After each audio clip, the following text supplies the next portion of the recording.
Hello and welcome to agro academy online learning platform. ये हमारा renewable energy का part 5 video है, जिसमें हम कुल 53 मतलब 53 बायोमास एनर्जी के एमसीक्यूज को कवर करेंगे। ये आपके upcoming RPSC assistant agricultural engineer exam के लिए बहुत ही इंपॉर्टेंट है। तो आप सभी से रिक्वेस्ट है, क्लास को पूरा देखें और क्लास की पीडीएफ हमारे टेलीग्राम से डाउनलोड कर लें।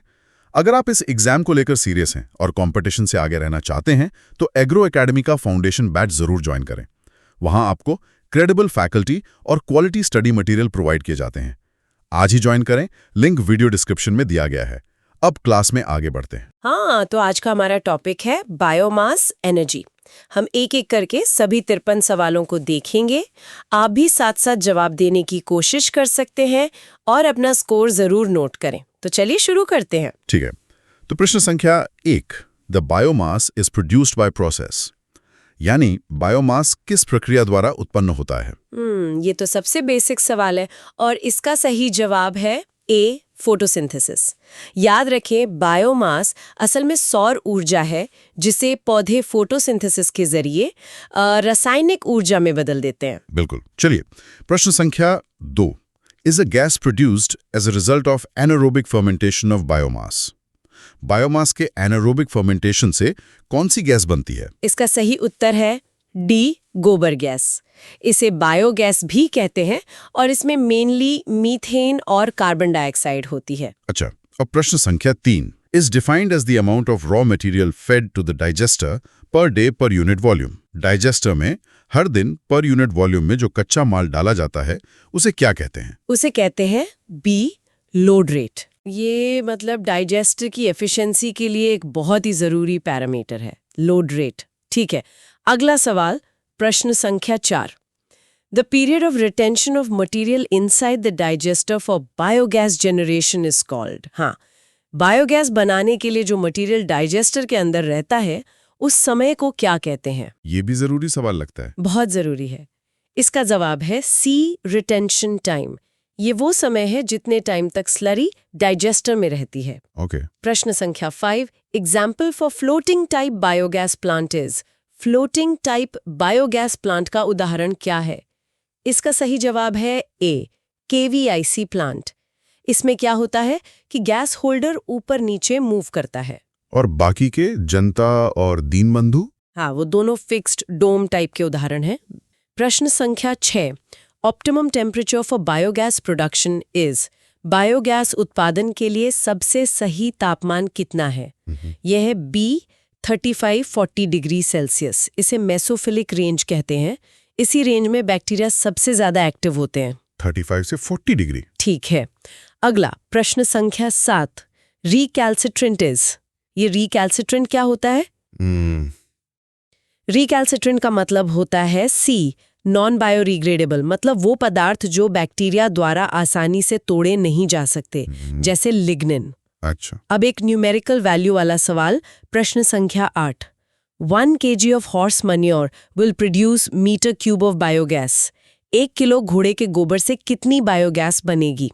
इसका सही उत्तर है ए, 0.04 मीटर क्यूब। ये वैल्यू याद रखने वाली है, 0.04 मीटर क्यूब। ठीक है। प्रश्न संख्या 9, critical temperature of biogas is. Biogas का क्रिटिकल टेम्परेचर, इसका सही जवाब है D, -88 degree Celsius. -88 degree Celsius. Okay. प्रश्न संख्या 10, optimum pH for biogas production is. Biogas उत्पादन के लिए सबसे अच्छा पीएच मान क्या है? सही जवाब है बी, 6 से 7.5। ये आप देखिए न्यूट्रल के करीब की रेंज है जो मीथेन बनाने वाले बैक्टीरिया के लिए सबसे अच्छी होती है। हाँ, मतलब ना ज्यादा एसिडिक ना ज्यादा बेसिक। बिल्कुल ठीक है। प्रश्न संख्या 11, in a air is fed into the gasifier through a horizontal nozzle. किस गैसिफायर में हवा एक हॉरिजॉन्टल नोजल से डाली जाती है? इसका जवाब है डी, क्रॉस ड्राफ्ट गैसिफायर। जैसा नाम से ही पता चल रहा है, इसमें एयर फ्लो क्रॉस डायरेक्शन में होता है, क्रॉस ड्राफ्ट। सही है। अगला सवाल, प्रश्न संख्या 12, in biogas production is the first stage of breakdown of organic matter by anaerobic bacteria. Biogas उत्पादन में ऑर्गेनिक मैटर के टूटने का पहला चरण क्या है? तो सबसे पहला चरण है ए, हाइड्रोलिसिस। इसमें क्या होता है, जो कॉम्प्लेक्स पॉलीमर होते हैं उन्हें सिंपल मोनोमर में तोड़ा जाता है, हाइड्रोलिसिस। ठीक है। प्रश्न संख्या 13, 1 kg of cow Dang will produce m cube of biogas. अब गाय के गोबर की बात हो रही है। 1 किलो गाय के गोबर से कितनी बायोगैस बनेगी? ये एक बहुत ही कॉमन सवाल है। इसका सही जवाब है डी, 0.04 m क्यूब। अच्छा, हॉर्स मैन्योर जितना ही। हाँ, लगभग उतना ही। ठीक है। प्रश्न संख्या 14, biogas requirement for industrial burner is. Industrial burner के लिए कितनी बायोगैस चाहिए? इसका सही जवाब है बी, 13 m क्यूब एच, मतलब 1 घंटे में 1 से 3 क्यूबिक मीटर। ओके। प्रश्न संख्या 15, bulk density of slurry is. Slurry की बल्क डेंसिटी कितनी होती है? सही जवाब है सी, 1090 kgm क्यूब। 1090 kgm cube. अगला प्रश्न संख्या 16, hydraulic retention time of night soil is. Night soil के लिए हाइड्रोलिक रिटेंशन टाइम कितना होता है? इसका जवाब है ए, 30 दिन। 30 दिन। ठीक है। प्रश्न संख्या 17, ignition temperature of biogases. Biogas का इग्निशन टेम्परेचर कितना होता है? इसका सही जवाब है सी, 700 डिग्री सेल्सियस। 700 डिग्री सेल्सियस काफी ज्यादा है। छात्राविच में प्रश्न संख्या 18, impurities present in biogas can be removed by. Biogas में जो अशुद्धियां होती हैं उन्हें कैसे हटाया जा सकता है? इस प्रक्रिया को कहते हैं ए, स्क्रबिंग। इसमें H2S मतलब हाइड्रोजन सल्फाइड जैसी गैसों को हटाया जाता है, स्क्रबिंग। ठीक है। प्रश्न संख्या 19, in biogas production acid accumulation is neutralized by adding. Biogas उत्पादन में जब एसिड जमा हो जाता है तो उसे बेअसर करने के लिए क्या मिलाते हैं? इसका सही जवाब है बी, जिप्सम। ये पीएच को कंट्रोल करने में मदद करता है। जिप्सम। ओके। अब प्रश्न संख्या 20, partial combustion using limited air supply is called. सीमित हवा की सप्लाई में जो आंशिक दहन होता है उसे क्या कहते हैं? इस प्रक्रिया को ए, गैसिफिकेशन कहते हैं। इसी से प्रोड्यूसर गैस बनती है। गैसिफिकेशन। ठीक है, याद रहेगा। प्रश्न संख्या 21, KVIC gas holder is made of. KVIC का गैस होल्डर किस चीज का बना होता है? इसका जवाब है A, mild steel. Mild steel. चलिए, प्रश्न संख्या 22, a 1 metre cube biogas plant requires of. 1 cubic metre के बायोगैस प्लांट के लिए कितने गाय के गोबर की जरूरत होगी? इसके लिए चाहिए B, 25 kilogram of cow dung. इसे प्रतिदिन की जरूरत है, हर रोज 25 किलो। ठीक है। प्रश्न संख्या 23, product of gasification process is. गैसिफिकेशन प्रक्रिया का उत्पाद क्या है? इसका मुख्य उत्पाद है B, producer gas. Producer gas. और प्रश्न संख्या 24, in drying zone biomass is fed with moisture content of. Drying zone में बायोमास को कितनी नमी के साथ डाला जाता है? सही नमी की मात्रा है बी, 15-20%। 15 से 20%। ठीक है। अगला प्रश्न संख्या 25, pyrolysis zone temperature of downdraft gasifier is. Downdraft gasifier के पायरोलिसिस जोन का तापमान कितना होता है?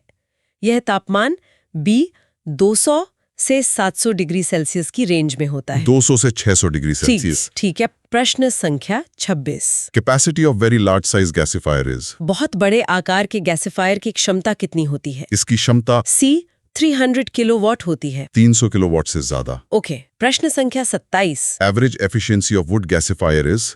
वुड गैसिफायर की औसत दक्षता मतलब एफिशिएंसी कितनी होती है? इसका सही जवाब है सी, 60 to 70%। 60 से 70%। प्रश्न संख्या 28, biogas is also called. Biogas को और क्या कहा जाता है? ये तो आसान है, इसे बी, गोबर गैस भी कहते हैं। हाँ, ये तो हमने शुरू में बात की थी। प्रश्न संख्या 29, एरोबिक फर्मेंटेशन प्रोड्यूसेस। अब एरोबिक की बात हो रही है, मतलब ऑक्सीजन की मौजूदगी में। इससे क्या बनता है? इससे बनता है डी, बोथ BNC यानी CO2 और NH3 दोनों। मतलब कार्बन डाइऑक्साइड और अमोनिया और मीथेन। मीथेन CH4 वो एनारोबिक से बनता है। सही। प्रश्न संख्या 30, anaerobic digestion consists of. Anaerobic digestion में कौन कौन से चरण होते हैं? इसमें असल में तीनों ही चरण होते हैं, तो सही जवाब है डी, हाइड्रोलिसिस, एसिडोजेनेसिस, मेथेनोजेनेसिस। ये तीनों। ठीक है। प्रश्न संख्या 21, height to diameter ratio of a fluidized bed reactor is. Fluidized bed reactor के लिए ऊंचाई और व्यास का अनुपात क्या है? सही अनुपात है A 5.1, 5:1। प्रश्न संख्या 32, advantage of anaerobic digestion is. Anaerobic digestion का क्या फायदा है? इसके तो कई फायदे हैं। दिए गए विकल्पों में से तो सभी सही हैं, तो जवाब है डी, ऑल दी अबव। मतलब कम गंध, नया स्लज कम बनना और स्थिर स्लज बनना, सब फायदे हैं। जी बिल्कुल। प्रश्न संख्या 33, gasifier is suitable for power generation up to 50 kilowatt. 50 kilowatt तक बिजली बनाने के लिए कौन सा गैसिफायर सही है? इसका सही जवाब है सी, डाउन ड्राफ्ट गैसिफायर। ये क्यों? क्योंकि ये कम टार पैदा करता है, इसलिए छोटे इंजन के लिए अच्छा रहता है। अच्छा।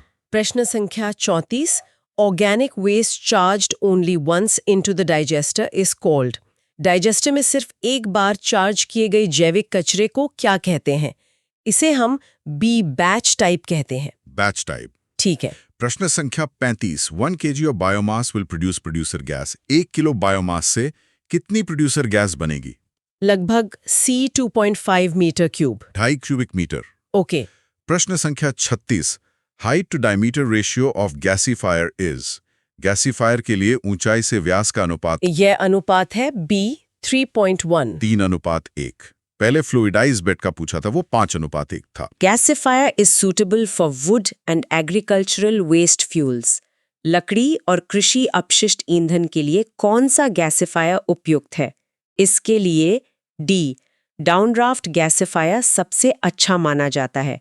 डाउनड्राफ्ट, ठीक है। प्रश्न संख्या 38, equivalence ratio for combustion is. Combustion के लिए इक्विवेलेंस रेशियो कितना होता है? पूर्ण दहन के लिए यह A 1 होता है, 1। ठीक है। प्रश्न संख्या 39, foundation shape of Pragati biogas plant is. Pragati biogas plant की नींव का आकार कैसा होता है? इसका आकार A, स्फेरिकल होता है, मतलब गोलाकार। ओके। प्रश्न संख्या 40, is the universal organism for fuel ethanol production from starch and sugar feed stocks.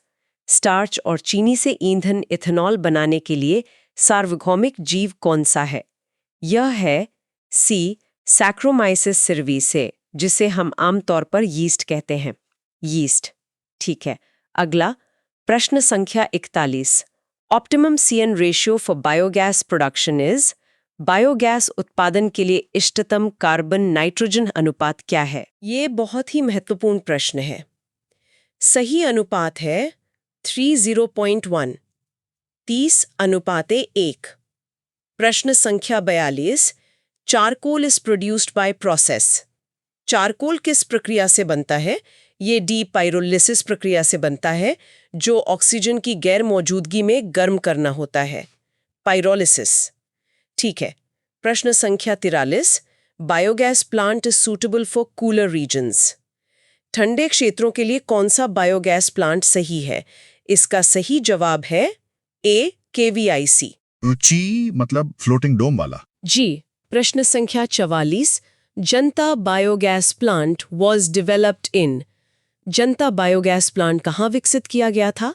इसे B, लखनऊ में विकसित किया गया था। लखनऊ, ठीक है। प्रश्न संख्या 45, which is a biochemical conversion process of biomass. इनमें से कौन बायोमास की एक बायोकेमिकल रूपांतरण प्रक्रिया है? सही जवाब है A, केमिकल रिडक्शन। और बाकी? कंबशन, पायरोलिसिस और गैसिफिकेशन, वो सब थर्मोकेमिकल प्रक्रियाएं हैं। अच्छा। प्रश्न संख्या 46, volatile matter in agro residues is determined bye. कृषि अवशेषों में वाष्पशील पदार्थ को किससे निर्धारित किया जाता है? इसके लिए B, मफल फर्नेस का उपयोग किया जाता है। मफल फर्नेस, ठीक है। प्रश्न संख्या 47, chemical used with vegetable oils for transesterification is. Transesterification के लिए वनस्पति तेलों के साथ कौन सा रसायन उपयोग होता है? बायोडीजल बनाने की इस प्रक्रिया में A, मिथाइल अल्कोहल मतलब मेथेनॉल का उपयोग होता है। मिथेनॉल, ठीक है। प्रश्न संख्या 48, amount of methane present in producer gas is. Producer gas में मीथेन की मात्रा कितनी होती है? बहुत कम होती है, लगभग C 2 से 5%। सिर्फ 2 से 5%। ओके। प्रश्न संख्या 49। Operating temperature of fluidized bed gasifier is. Fluidized bed gasifier का ऑपरेटिंग तापमान क्या है? ये बी 750 से 950 डिग्री सेल्सियस की रेंज में काम करता है। 750 से 950 डिग्री सेल्सियस। ठीक है। प्रश्न संख्या 50। Gasifier is suitable for coal fuel. कोयला ईंधन के लिए कौन सा गैसिफायर उपयुक्त है? इसके लिए अपड्राफ्ट गैसिफायर सबसे उपयुक्त है। अपड्राफ्ट। ठीक है, बस 3 सवाल बचे हैं। प्रश्न संख्या 51। Calorific value of producer gas is. Producer gas का कैलोरी मान कितना होता है? इसका मान काफी कम होता है। सही रेंज है D 3.95 mg/m³, 3.9 से 5 मेगाजूल्स पर क्यूबिक मीटर। ठीक है। प्रश्न संख्या 52। Product of fast pyrolysis is. Fast pyrolysis का उत्पाद क्या है? फास्ट पायरोलिसिस का मुख्य उत्पाद बायो ऑयल होता है और स्लो पायरोलाइसिस से। स्लो पायरोलाइसिस से चारकोल ज्यादा बनता है। अच्छा। और अब आज का आखिरी सवाल, प्रश्न संख्या 53। 1 mg is equal to 1 megajoule कितने किलो कैलोरी के बराबर है? और इसका सही जवाब है B 238.8 किलो कैलोरी। तो ये थे बायोमास एनर्जी पर 53 महत्वपूर्ण MCQs। हमें उम्मीद है कि यह सेशन आप सबके लिए फायदेमंद रहा होगा। हाँ, और आपके 53 में से कितने सवाल सही हुए हमें कमेंट्स में जरूर बताएं। इससे अपनी तैयारी का अंदाजा लगेगा। और अगर आप सब चाहते हैं कि हम इस सीरीज को जारी रखें और अगला पार्ट लेकर आएं, तो नीचे कमेंट सेक्शन में यस जरूर लिखें। बिल्कुल। और आगे आने वाली सभी महत्वपूर्ण क्लासेस की जानकारी के लिए एग्रो एकेडमी चैनल को अभी सब्सक्राइब करें और बेल आइकन दबाना ना भूलें। इस क्लास की PDF आपको हमारे टेलीग्राम चैनल पर मिल जाएगी।